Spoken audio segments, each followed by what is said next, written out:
제가 포타디에서 원주민 선교를 할 때 그 도시 안에 공원 중에 한 공원에 이 한자로 이 화자라고 하는 구조물이 세워진 공원이 있었어요.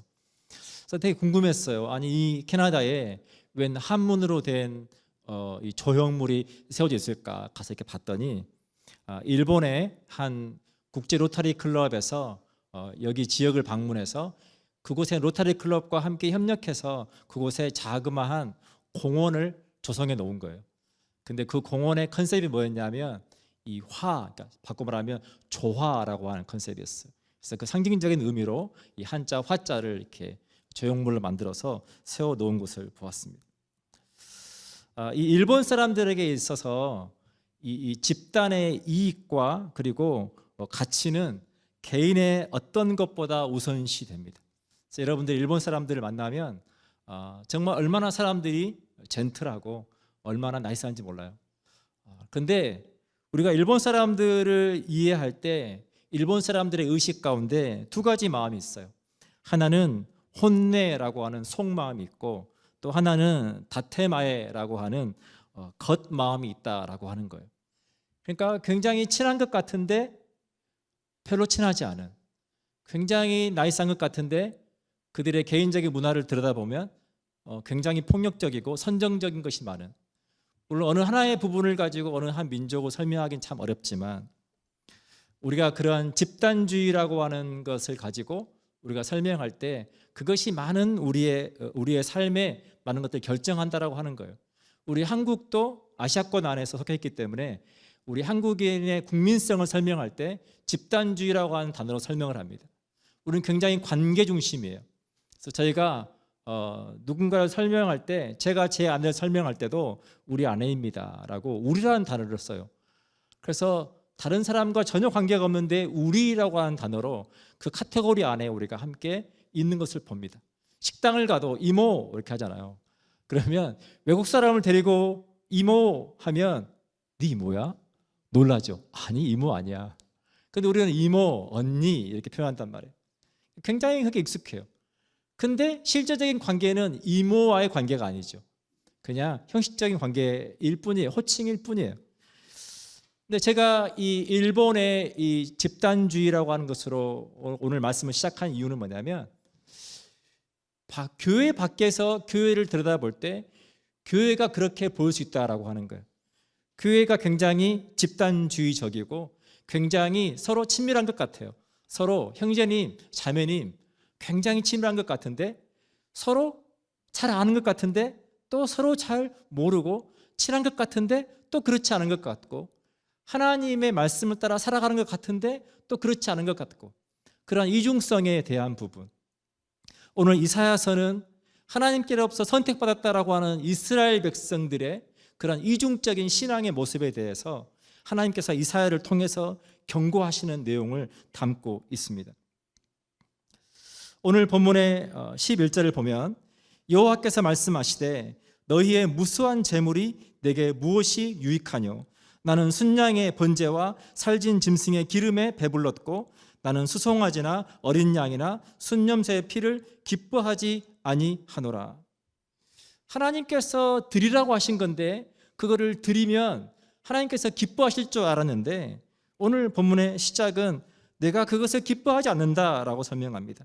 12절에 보면 너희가 내 앞에 보이러 오니 이것을 누가 너희에게 요구하였느냐? 내 마당만 밟을 뿐이니라. 헛된 재물을 다시 가져오지 말라. 이것을 오늘날 우리의 시대로 번역을 해보면 우리가 하나님 앞에 예배를 드리고 또 우리가 예물을 드리고 또 교회 서로 봉사하고 우리가 기도하고 하는 그 모든 것들에게 있어서 하나님께서 그것을 기뻐하실 거라고 생각하는데 우리는 서로 은혜 받았다라고 말하고 우리가 함께 기뻐하는데 하나님께서 그거에 대해서 나는 기쁘지 않다. 누가 너희들을 그렇게 하라고 했냐? 내가 그것을 견디지 못하겠다. 너무 피곤하다. 싫어한다. 라고 계속 그렇게 표현을 하시는 거예요. 그래서 너희가 서로 사랑함으로 구제할지라도 누군가 도와줄지라도 내가 눈을 감겠다. 너희가 기도할지라도 내가 듣지 않겠다. 근데 그거에 대해서 그 이유가 뭐냐면 13절입니다. 성회와 아울러 악을 행하는 것을 내가 견디지 못하겠노라. 15절입니다. 하반부에 이는 내가 듣지 아니하리라. 이는 너희의 손에 피가 가득함이라. 악을 행하는 것, 피가 가득한 것, 그것을 바꿔 말하면 하나님을 믿는다고 말하지만 그러나 삶은 하나님을 믿는 것과 전혀 다른 삶, 이중적인 삶에 대해서 말하고 있다라고 하는 거예요. 누군가가 교회에 대해서 반감을 가지고 있다면 그분들은 교회 밖에서의 성도의 모습을 보고 저게 크리스찬의 모습인가?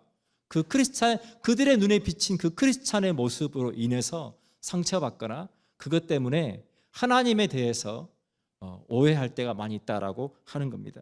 사랑하는 여러분, 제 양무리 공동체는 교회 안에서의 모습과 교회 밖에서의 모습이 똑같은 교회가 되기를 축복합니다.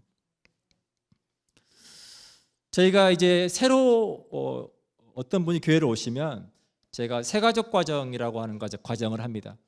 그것을 통해서 신앙의 가장 기본적인 것들을 또 함께 나누고 그걸 통해서 구원도 체크하고 또 저희 교회도 소개하는 과정이죠. 원래는 이게 12주짜리 과정이었어요. 12주짜리 과정 가운데 제일 처음에 있는 내용이 구원의 확신입니다.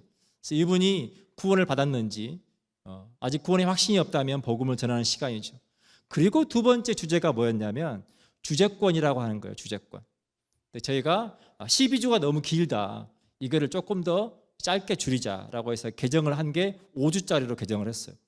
5주로 개정을 하면서 좀 헤비한 주제들, 좀 초신자가 받아들이기에는 좀 무거운 주제들을 뺐습니다. 그때 빠진 것 중에 하나가 주제권이라고 하는 거예요. 초신자에게 그거에 대한 이야기를 하는 건 처음부터 너무 힘들다. 좀 시간이 지나서 조금 교회 생활 익숙해지고 믿음이 생긴 후에 그 후에 우리 인생의 주인이 누군가에 대해서 진지하게 다루는 게 맞지 않을까라고 한 생각이죠. 제가 오늘 말씀을 준비하면서 그거는 큰 착각이다라는 생각을 했어요. 그건 정말 잘못된 방법이다. 우리가 예수 그리스도를 믿고 구원을 받았다면 그 다음에 반드시 우리가 짚고 넘어가야 되는, 우리가 결정하고 넘어가야 되는 부분이 뭐냐면 내 인생의 주인이 이제 누구인가, 주제권이 누구인가에 대한 부분이라고 하는 거예요. 우리가 어떤 사이트에 등록을 하거나 어떤 웹 프로그램을 이용하려고 할 때 우리가 조금 더 깊이, 조금 더 폭넓은 정보를 이용하려고 하면 그때 요구하는 게 등록하시오입니다. 등록하시오. 이 정보는 정회원들에게만 오픈되어 있는 정보입니다. 라고 하든지, 그래서 뭔가 등록을 하게 해요. 등록을 이제 하려고, 회원가입하려고 등록을 해보면 거기에 이 앞에 빨간 색깔로 이렇게 별표 모양이 있는 부분이 있어요. 필수 항목. 이 필수 항목을 입력을 해야 그 다음 단계 넥스트 스텝으로 넘어갑니다. 우리 그리스도인에게 있어서 우리가 예수 그리스도를 믿는 믿음을 통해 구원받은 이후에 우리의 신앙이 그리스도인으로서의 삶이 시작될 수 있는 그 첫 출발은 무엇이냐면 오늘 로마서 10장 9절로 10절에 있는 말씀입니다. 제가 읽어드립니다. 로마서 10장 9절로 10절. 내가 만일 내 입으로 예수를 주로 시인하며 또 하나님께서 그를 죽은 자 가운데서 살리신 것을 내 마음에 믿으면 구원을 받으리라. 예수님을 주로 시인하며, 이제는 내가 내 인생의 주인이 아니라 예수님께서, 하나님께서 내 인생의 주인이십니다. 그것을 시인하는 것이 첫 단계라는 거예요. 그 첫 단계를 넘어서서 하나님께서 예수 그리스도를 죽은 자 가운데서 살리신 것을 내 마음에 믿으면 구원을 받으리라. 그것이 가장 기본적인 필수적인 것이라고 하는 거예요. 그런데 우리가 그것을 미루어 놓아요. 나중에 내가 믿음이 조금 생기면, 나중에 내가 조금 더 하나님을 더 알면 그때 해야지. 제가 최근에 한 통신 회사에서 AI 폰이 나왔더라고요. 그래서 이제 AI 폰이 나와가지고 이메일이 왔어요. 마케팅 메일이죠.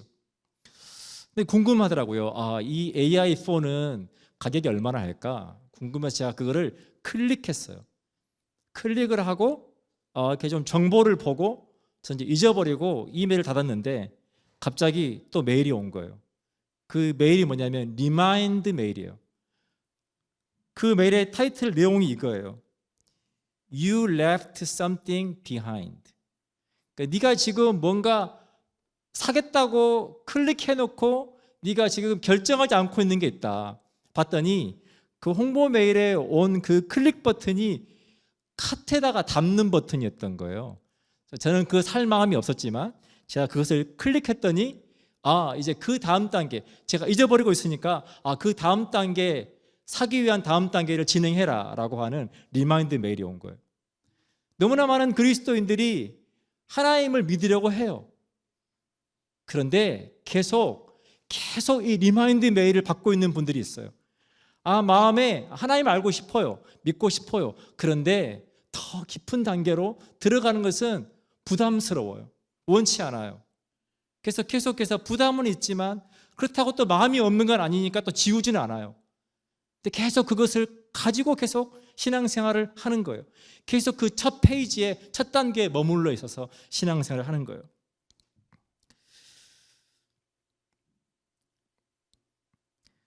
오늘 본문에 하나님께서 이스라엘 백성들에게 하시는 이 말은 참 무서운 이야기예요.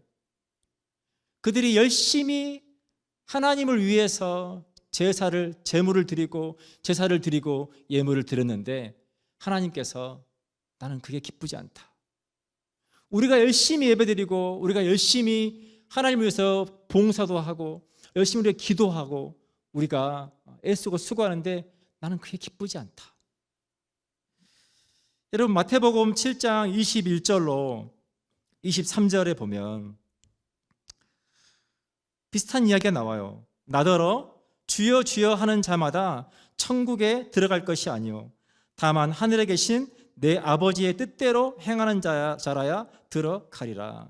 그날에 많은 사람이 나더러 이르되 주여 주여 우리가 주의 이름으로 선지자 노릇하며 주의 이름으로 귀신을 쫓아내며 주의 이름으로 많은 권능을 행하지 아니하였나이까 하리니 그때 내가 그들에게 밝히 말하되 내가 너희를 도무지 알지 못하니 불법을 행하는 자들아 내게서 떠나가라 하리라.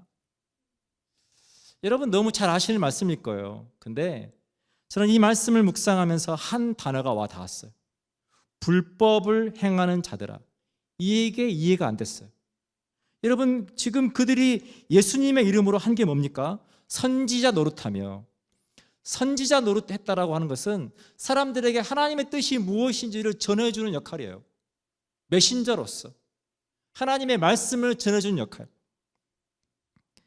그리고 주의 이름으로 귀신을 쫓아내며 귀신 들려서 고통받고 있는 누군가를 치료해주는, 주의 이름으로 많은 권능을, 어려운 사람들을 하나님의 이름으로 이렇게 돕고 섬겼다라고 하는 거예요.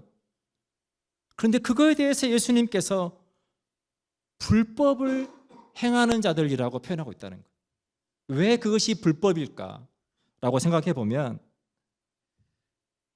열심은 좋으나 그 열정은 좋으나 그러나 하나님의 뜻과 무관하게 하나님의 영광을 위한 것이 아니라 자기들이 중심이 돼서 하는 그것이 그렇다라고 하는 거예요. 여러분 이거를 제가 조금 더 오늘날의 상황에 맞춰서 설명을 해보면 우리가 축구 경기를 할 때 감독은 작전을 가지고 선수들에게 지시를 합니다. 그리고 그 선수에 맞게 작전에 맞게 위치를 정해주죠. 그래서 스트라이커든 포워드든 다 위치를 정해줍니다. 중요한 것은 그 감독의 작전에 맞게 선수들이 위치해서 제 역할을 해주는 게 참 중요하죠. 근데 제가 한 번은 최근에 경기에서 한 선수가 골을 넣었는데 감독이 기뻐하지 않는 걸 봤어요. 근데 그 이유를 봤더니 이런 거예요. 그 선수가 열심히 뛰어서 골까지 넣었지만 팀의 승리가 아니라 본인의 커리어를 위해서 뛰었다라고 하는 거예요. 어떻게든 골을 넣으면 되지 않습니까? 라고 생각할 수 있지만 팀이 승리를 위해서 뛰지 않고 본인의 커리어를 위해서 뛰는 선수는 그 선수가 빛나 볼 수 있지만 하지만 결과적으로 팀을 어렵게 한다라고 하는 거예요. 우리가 하나님과의 관계에서 하나님께서 주인되지 못한 상태에서 우리가 열심히 뭔가를 할 때 그것이 하나님과 무관할 뿐만 아니라 하나님은 오히려 그것을 불법이라고 말씀하고 있다라고 하는 것입니다. 오늘 본문의 16절에 너희는 스스로 씻으며 스스로 깨끗하게 하여 내 목전에서 너희 악한 행실을 버리며 행악을 그치라. 디모데후서 3장 1절 5절은 우리에게 이렇게 설명해 줍니다. 너는 이것을 알라. 말세에 고통하는 때가 이르러 사람들이 자기를 사랑하며 돈을 사랑하며 자랑하며 교만하며 비방하며 부모를 거역하며 감사하지 아니하며 거룩하지 아니하며 무정하며 원통함을 풀지 아니하며 모함하며 절제하지 못하며 사나우며 선한 것을 좋아하지 아니하며 배신하며 조급하며 자만하여 쾌락을 사랑하기를 하나님 사랑하는 것보다 더하며. 많은 설명이 있지만 그것을 한 단어로 제가 압축해 보면 하나님보다 더 사랑하는 무언가에 대해서 말하는 거예요. 하나님과 무관하게 내 열심으로 나의 만족을 위해서 행하는 그 모든 것들에 대해서 말하고 있다라고 하는 거예요. 그런데 말세가 되면 사람들이 그렇게 하나님을 사랑하지 않고 자기를 사랑하고 자기를 사랑하는 그것을 위해서 그 많은 것들을 행한다라고 하는 겁니다. 그러면서 말하기를 경건의 모양은 있으나 경건의 능력은 부인하니 이 같은 자들에게서 내가 돌아서라. 오늘 하나님께서 이사야를 통해서 너희는 스스로 씻으며 스스로 깨끗하게 하며 악한 행실을 버리고 행악을 그치라라고 하는 말의 의미는 뭐냐면 그러한 잘못된 삶으로부터 돌아서라 라고 하는 거예요. 그리고 하나님의 약속이 무엇입니까? 17절입니다. 선행을 배우며 정의를 구하며 학대받는 자를 도와주며 고아를 위하여 신원하며 과부를 위하여 변호하라 하셨느니라. 이것도 계속해서 많은 설명이 있지만 한 단어로 줄이면 하나님의 뜻대로 하나님의 말씀대로 행하는 삶에 대해서 말씀하고 있는 거예요. 그렇게 할 때 19절입니다. 너희가 즐겨 순종하면 땅의 아름다운 소산을 먹을 것이다. 즐겨 순종하면 땅의 아름다운 소산을 먹는다. 근데 우리는 순종이라고 하는 단어를 그렇게 좋아하지 않아요. 복종, 순종 이런 단어를 좋아하지 않습니다. 왜냐하면 우리가 순종한다고 할 때 뭔가 우리가 포기해야 된다고 생각을 해요. 내가 하고 싶은 대로 하지 못하고 내 뜻을 꺾고 뭔가 다른 사람에게 맞추는 것, 하나님의 뜻에 맞추는 거라고 생각해요. 그러나 사랑하는 여러분, 성경에서 우리에게 즐겨 순종한다라고 하는 말의 의미는 뭐냐면 내 것을 포기하는 것이 아니라 하나님과 함께 동행한다라고 하는 말의 의미를 담고 있다라고 하는 거예요. 마태복음 11장 28절로 30절에서 이거에 대해서 우리에게 잘 설명해 줍니다. 마태복음 11장 28절로 30절입니다. 수고하고 무거운 짐진 자들아 다 내게로 오라. 내가 너희를 쉬게 하리라. 하나님의 관심은 우리를 어렵게 하고 우리를 착취하고 뭔가 우리로부터 얻어내려고 하시는 것이 아니라 하나님의 관심은 이 땅에서 우리가 수고하고 무거운 짐진 자처럼 살아가는 우리의 삶 가운데 다 내게로 오라. 내가 너희를 쉬게 하리라. 그게 하나님의 말씀이라고 하는 거예요. 그러면서 말하기를 나는 마음이 온유하고 겸손하니 나의 멍에를 메고 내게 배우라. 그리하면 너희 마음이 쉼을 얻으리니 이는 내 멍에는 쉽고 내 짐은 가벼움이라 하시니라. 존 메가더 목사님이 주님 없는 복음이라고 하는 책에 이 내용을 조금 더 설명해 놓았습니다. 이렇게 설명하셨어요. 예수님은 우리를 억압하려 하지 않으신다. 예수님은 우리가 질 수 없는 짐을 우리에게 지워주시는 분이 아니라 우리가 멍에를 메다가, 여러분 멍에라고 하는 것은 당시 이스라엘의 배경에서 농사를 지을 때 소 2마리가 한 멍에를 메고 이렇게 밭을 갈기 위해서 농기구를 끌고 가는 것을 멍에라고 그래요. 근데 여러분 당시의 멍에는 아주 노련한 일을 잘하는 소와 조금 이제 막 일을 배우려고 하는 어린 소를 그 멍에를 함께 매게 해요.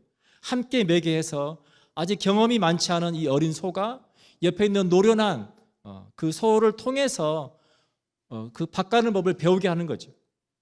그러니까 우리가 예수님의 멍에를 맨다는 말의 의미는 뭐냐면 하나님께서 우리에게 뭔가 무거운 짐을 올려주시는 것이 아니라 예배해라, 기도해라, 헌금해라, 봉사해라, 짐을 주시는 것이 아니라 우리 인생의 여정 가운데 우리와 함께 우리 인생의 멍에를 메시고 함께 우리의 삶을 인도해 가신다라고 하는 거예요. 그래서 말씀하시기를 내 멍에는 쉽고 내 짐은 가볍다라고 말씀하시는 거예요. 오늘 하나님은 우리가 즐겨 순종할 때 땅의 아름다운 소산을 먹게 될 거다라고 말씀하십니다. 땅의 아름다운 소산에 대해서 신명기 11장 11절로 15절은 우리에게 이렇게 설명해 줍니다. 너희가 건너가서 차지할 땅은 산과 골짜기가 있어서 하늘에서 내리는 비를 흡수하는 땅이요 내 하나님 여호와께서 돌보아 주시는 땅이라. 연초부터 연말까지 내 하나님 여호와의 눈이 항상 그 위에 있느니라. 우리가 즐겨 순종할 때 하나님께서 우리에게 주시는 그 아름다운 땅은 하나님께서 돌보시고 하나님께서 지켜주시는 땅이라고 하는 거예요. 사랑하는 여러분, 우리가 즐겨 순종할 때, 우리가 하나님을 주님으로 인정하고 즐겨 순종할 때 하나님 우리를 돌보시고 우리를 지켜주시는 하나님이십니다. 그리고 말하기를 내가 오늘 너희에게 명하는 명령을 너희가 만일 청종하고 너희의 하나님 여호와를 사랑하여 마음을 다하고 뜻을 다하여 섬기면 여호와께서 너희의 땅에 이른 비 늦은 비를 적당한 때에 내리시리니 너희가 곡식과 포도주와 기름을 얻을 것이요 또 가축을 위하여 들에 풀이 나게 하시리니 내가 먹고 배부를 것이라. 우리가 즐겨 순종할 때 하나님께서 우리에게 주신 은혜는 어떤 일이 시작될 수 있도록 이른 비를 주시고 우리가 하고 있는 그 일이 잘 이루어지고 결실할 수 있도록 늦은 비를 주신 하나님이시다. 사랑하는 여러분, 하나님은 저와 여러분의 삶 가운데 주인 되기를 원하시는 하나님이십니다. 모든 것들이 다 내 거야 라고 하기 위해서 주인 되기를 원하시는 하나님이 아니라 우리를 돌보시고 우리를 지키시고 우리의 삶 가운데 이른 비와 늦은 비를 주셔서 우리의 삶을 통해 하나님의 은혜를 경험하고 누리고 그 축복 속에 살아가고 그것을 통해서 우리가 하나님과 또한 이웃들과 하나님 나라를 섬기는 복된 인생을 살아가도록 그렇게 우리 삶을 인도하시는 하나님이십니다. 기도하겠습니다.